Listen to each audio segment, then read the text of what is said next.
Hi అండి, welcome back to కుస్మ thoughts. ఈరోజు మనం తిండి తినడం రెండు గురించి తెలుసుకున్నాం. యాక్చువల్గా అయితే చాలామందికి 90స్లో పుట్టిన వాళ్ళకి కావచ్చు, అలా కొంచెం 80స్లోకి వెళ్తే వాళ్ళకి కూడా కావచ్చు, అప్పట్లో ఎంత ఫుడ్ ఉండేది కాదండి. ఇప్పుడున్న ఐటమ్స్ కానీ అప్పట్లో ఉండేవి కాదు.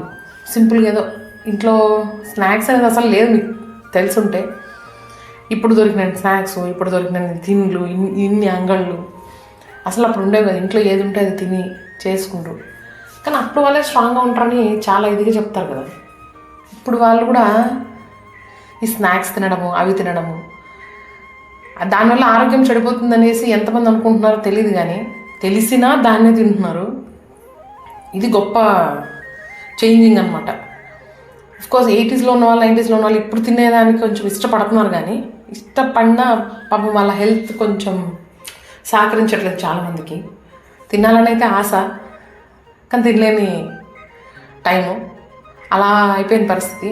ఇప్పుడున్న యూత్కి చెప్తాను, అప్పుడున్నంత ఫుడ్ అయితే ఇప్పుడు కరెక్ట్గా లేదు. కాబట్టి కొంచెం చూసి అమ్మ వాళ్ళు ఏం పెడతారో ఆలోచించి తినండి ఇప్పుడు జనరేషన్లో పిల్లలకి. ఎందుకంటే చిరుధాన్యాలు తినండి, అవి తినండి, ఆకులు అలుములు తినండి నేను చెప్పను. కానీ అలా చెప్తే ఎవరు వీడియో చూడరు, అసలు ఎవడు వినడమాట.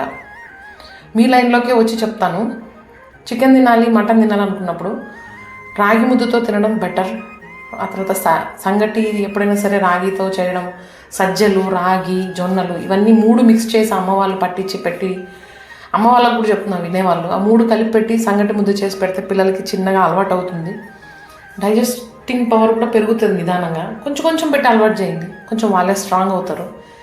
అండ్ కొంతమందికి తినాలని ఎంతో ఆశ, కానీ దేవుడు వాళ్ళకి ఇది ఇవ్వడు, హెల్త్ బాగుండదు. సో తిని అడిగించుకొని బాగా నిద్రపోయే వాళ్ళకి హ్యాపీగా తినండి, నచ్చింది చేయండి, హ్యాపీగా నిద్రపోండి. కొన్ని రోజుల తర్వాత ఎలాగో షుగర్లు, బీపీలు వచ్చాయనుకోండి, అప్పుడు ఏవి తినొద్దనే చెప్తారు. అందుకని మరీ అతిగా తినకుండా చూసుకొని ఇంట్లోనే వండుకొని, మ్యాక్సిమం ఇంట్లోనే వండుకొని తినడం అలవాటు చేసుకోండి. బయట ఫుడ్ కొంచెం అవాయిడ్ చేయండి. హెల్తీగా ఉండండి. జాగ్రత్త. Thank you.